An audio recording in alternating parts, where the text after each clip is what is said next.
My girlfriend of 2 years cheated, and I didn't find out till she was engaged 3 months later, but I got the last laugh. Hello, first time posting and all. To be honest, I've been a little worried that my ex might find this since she might recognize my username, but it's been 4 years since the split, so duck it and duck her. But buckle up, this is going to be a long one. I met my ex when we were both attending college. I was 24 and she was 22. I had never really dated much before her. I had just gotten out of a toxic year-long relationship that didn't work, but we were amicable.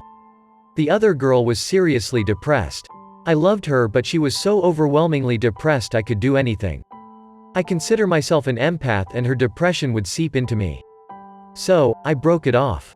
My ex was the one that sort of approached me as we were both living in the same apartment complex. I had gone out of my way to help her a few times, but she asked for a ride, and that was what sparked the friendship then relationship. I would spend hours with her whether she was at home or closing at the sandwich store she worked at. She was taking time off from school due to depression and a failed engagement from a year or so ago. Though as far as I know she never finished school period and transferred twice to other universities. We partially bonded over her story about how she had been betrayed and cheated on by her ex, though I now question how much of the story was true. We became inseparable. She introduced me to her parents only after 2 months of FWB. After a few months, I wanted them to become my girlfriend since I simply had no interest in other girls aside from her. She declined to say she wasn't ready because of her past engagement. This should have been my first red flag, but I, like the idiot I was, gave her a pass. We continued dating exclusively. She didn't date anyone else and neither did I. A month later I brought up our status again because if we were exclusive anyway, why not just admit what we were? She continued to fight it.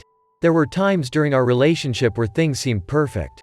She seemed to like everything I liked. She had similar goals and we just seemed like a perfect match.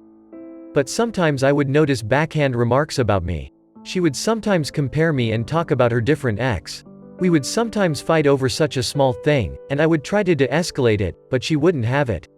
She would run out of my apartment and at times I would chase after her. She would become angry that I did that, saying I should give her space. So, the next time she did that, I wouldn't chase after her, and then she would accuse me of not caring about her.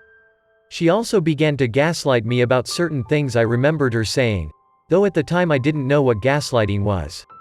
But like a sucker in love, I went with it. Many of my friends would remark to me when I spoke about her that I could do better. That she didn't treat me right, but I just brushed it off. People listen to your friends, they usually are looking out for you. After dating for a year, I would still bring up becoming an official BF, GF, but she was still resilient. She would still say she wasn't ready, but I was the best guy she had ever dated. All of her friends knew we were dating, but to be honest I didn't like them. She would invite me to hang out with them, but they were very clichés and I'm not like that. Also, they had a cat and I'm allergic, so I would use that as an excuse. As time went on, we would go on dates, she would call me every night and we would stay on the phone all night until one of us woke up the next day. She said due to her depression I was comforting and helped her sleep. We continued to have problems at times when she would even get physical.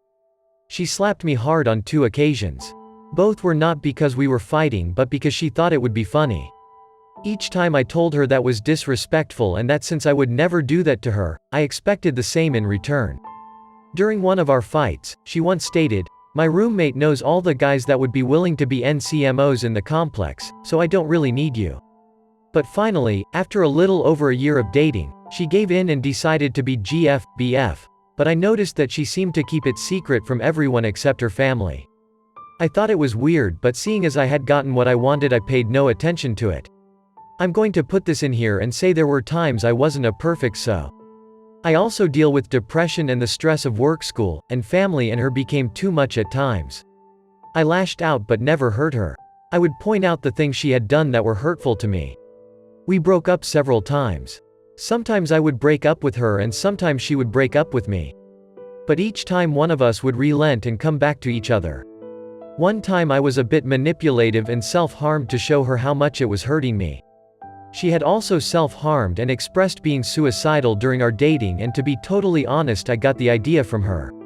I was truly in love with her. She told me she was with me. We discussed marriage, children, where we would live, etc. During this time, she moved twice. First to an apartment down the street and then to her parents' house about an hour north. When she lived in the apartment down the street, she threw a party. When it was over, none of her friends stayed to help clean, just me. She told me this was proof I'd be a good husband.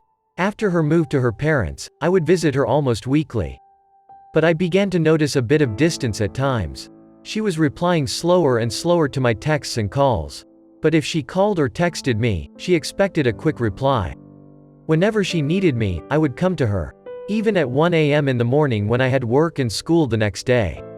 After a couple of months, I began to suggest getting engaged, but then she started to do the same thing she had done with being BF.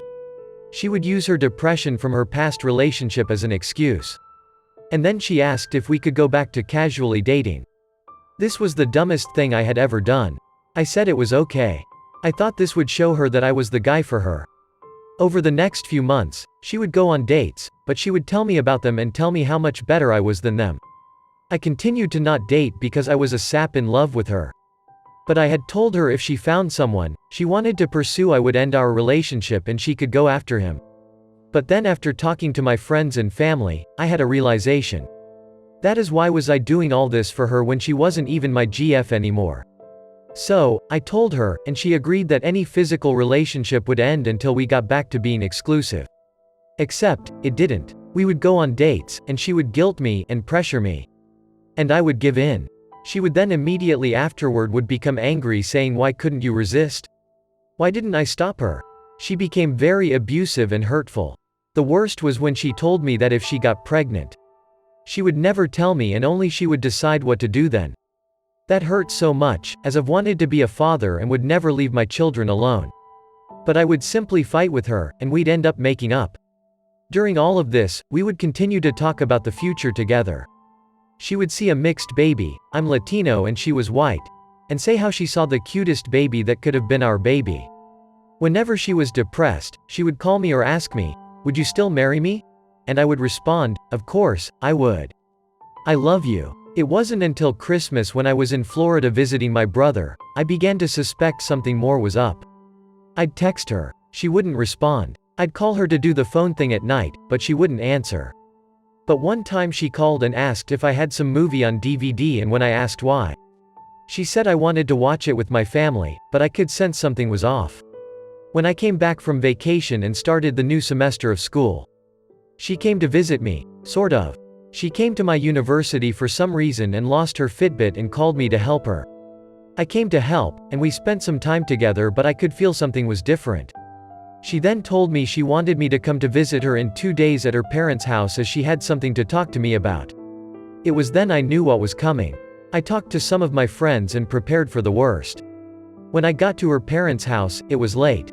She asked me to come at 10 p.m. She came into my car, and we talked for about 30 minutes to an hour. She told me that she no longer wanted to date me. And I agreed. I told her I had felt her becoming distant, and I asked her if it was someone else. She denied there was something else. She said she simply no longer felt we were right for each other. But then she said other things. She said that she never considered me husband material. That she never saw us getting married or having kids. That she had always known from the beginning. She even said another reason she didn't want to be with me was that her kids wouldn't look like her, because of her being white and me being Latino. This is especially funny now because she likes to say how progressive and not racist she is. Right. This shocked me. I remembered back to all the plans we made. All the times she had asked if I would marry her. All the times she had talked about our hypothetical children.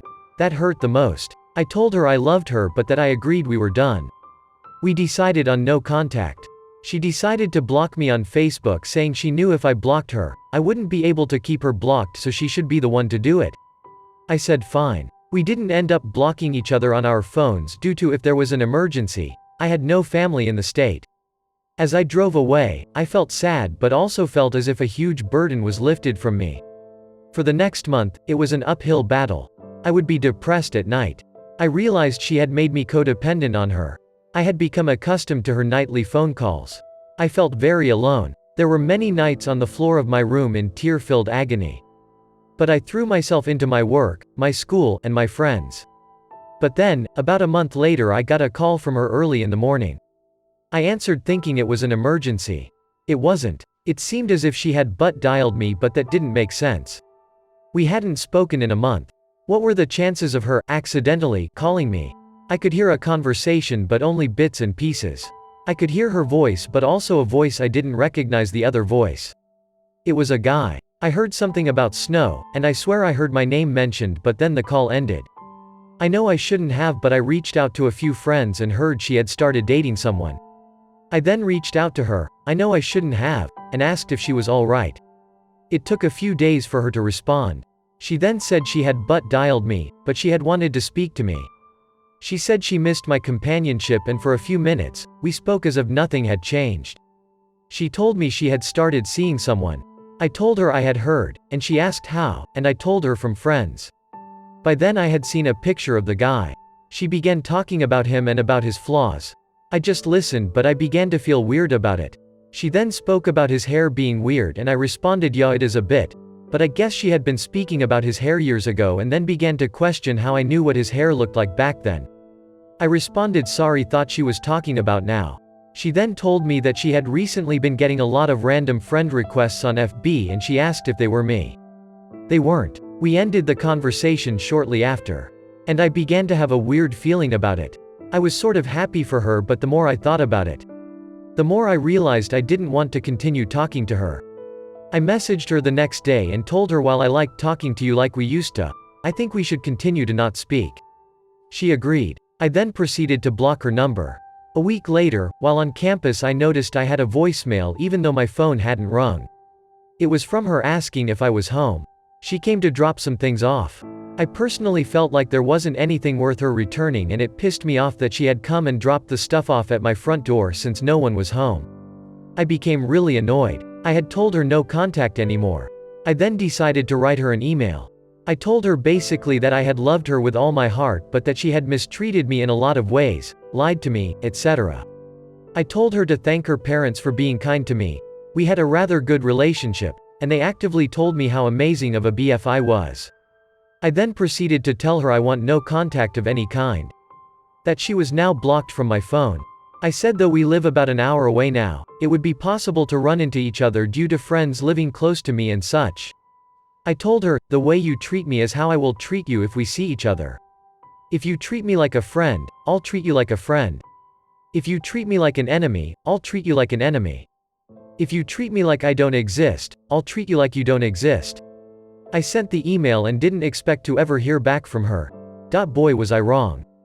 A few days later, I received a reply from her dad. Her dad, mind you, are an ex-Marine and a lawyer. In his email, he stated that I should leave his daughter alone. He accused me of stalking her. Not sure how I was, seeing as I was an hour away and busy with school, work and friends. He accused me of creating fake FB accounts and cyber stalking her. Once again, I didn't create any to do that, though I had looked at her account from a friend's account a few times. That was it. I mean, who hasn't? But then he used that line about treating her the way she treats me, and he highlighted that part and said, I consider this a threat. He proceeded to tell me to leave her alone, otherwise he would get a restraining order. I was blown away. Her dad and I had always been on good terms. I just couldn't believe what I was reading. I spoke to a few people, and having studied a bit of law at university, responded to him. I told him to look, I want nothing to do with your daughter. She was the one who reinitiated contact. She came to my house, without my knowledge, a week ago. If I'm a stalker, why would she risk coming to my house? I told him that we both know what he had said was unsubstantiated and no judge would ever give them a restraining order. I told him never to contact me again, and I'll do the same to him and his daughter. It was then that I wondered what the duck was going on. What stories was she telling people about me? What sob tale is she spinning, and why? I told some of my friends about what happened, and they were blown away too. They just told me that I had dodged a nuke and I should be happy. I thought the story would end there, but like I said, this is a cheating story. A long one, but a cheating story, nonetheless. So, we had broken up in January. Just after the first week of April, a friend of mine messaged me while I was working and told me that my ex had just gotten engaged. I was floored. It had only been 3 months. For the girl that had constantly said how hard the relationship had been for her because of her cheating, abusive ex-fiancé, it just didn't make sense. But what was interesting, my friend told me, was a comment that someone had put on her announcement. This person was congratulating her on her engagement and so happy she could help them get together back in November. The same November when we were still going out. Yes, weren't exclusive at that point, but to me, since I had given her several outs and she lied about there being someone else, I consider that cheating. I was livid. And then everything came into place. That's why she became distant at Christmas. That's who she wanted to watch that movie with. That hurt, but I got on with my life. I was still having depression issues. Trust issues. I spoke about it to some people. Friends, church people. But the more I spoke about it, the more I learned about her. People who had known her and didn't know we had dated came out and said, yeah, that girl had issues. They told me things they probably shouldn't have told me, but whatever. I found out all the nasty things she said about other people, and I began to realize that she never really cared about me. She simply wanted someone to care for her and then dump her once someone better came along. I realized that the reason I fell in love with her was not because of who she was, but what she pretended to be. She had heard about me, knew I was a nice guy, and decided I was empathic enough to trick. She simply reflected myself back at me, and I thought I was dating someone similar to me, but I had been dating a narcissist.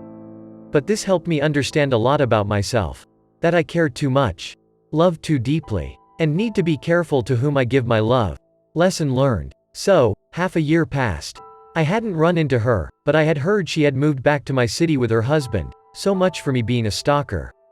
Some of my friends had a few runs-in with her and one embarrassed her by making a sexual innuendo about something she had done. Love you Danny boy, brothers for life. I got invited to a friend's wedding. I couldn't make it to the actual ceremony, but I made it to the reception. I was just finishing up making a small speech making fun of my friend. The dude had a laugh that was so annoying and loud. You wouldn't believe it. I was ending my remarks and was about to sit down when a mutual friend started walking into the room. And who was right behind her? My ex and her husband. I saw her and was a bit surprised. Just as she was about to walk into the room, our eyes met. And at that moment, instead of walking into the room, she pushed her husband back into the hallway out of sight and quickly followed. I was taken back and stepped out to the other side of the building to collect my thoughts and feelings. I was overall fine, but the shock of seeing her was interesting. After a few minutes, I came back into the room and noticed my ex and her husband had never entered the room. I then asked my friend if he invited her, and he said yes. I told him a heads up would have been nice, but he said that he didn't even think about it. He wasn't that close of a friend. More of a mutual friend of one of my best friends. Anyway, minutes passed, and the new couple was about to have their first dance, so we all moved some chairs out of the way. I happened to be on a side of a door putting chairs away when my ex came through that exact door, saw I was right next to her, and ran to the other side of the room with her husband in tow. We avoided each other for the rest of the reception except for a couple of glances. But at that moment, I felt whole again. All those months after the breakup I felt broken and like a piece of myself was missing, but at this moment, seeing how she reacted, how ashamed she seemed to be, I felt my power coming back. I felt truly happy for the first time. Even though she was married, and I was not, I had won the breakup. She was ashamed to even look at me. I had no such problems. I had an overall clear conscience. And now here I am, over 4 years after the breakup, writing this. I'm still single, but overall, I'm happy. And Maddie, if you end up reading this, duck you. I'm the one who ended up finishing university and you're just a housewife. After all that talk about changing the world and shit, all you're ever going to change are dirty diapers and be a ducking liar and a cheat. Thanks for reading. Closing parenthesis. Like and subscribe for more ducking content.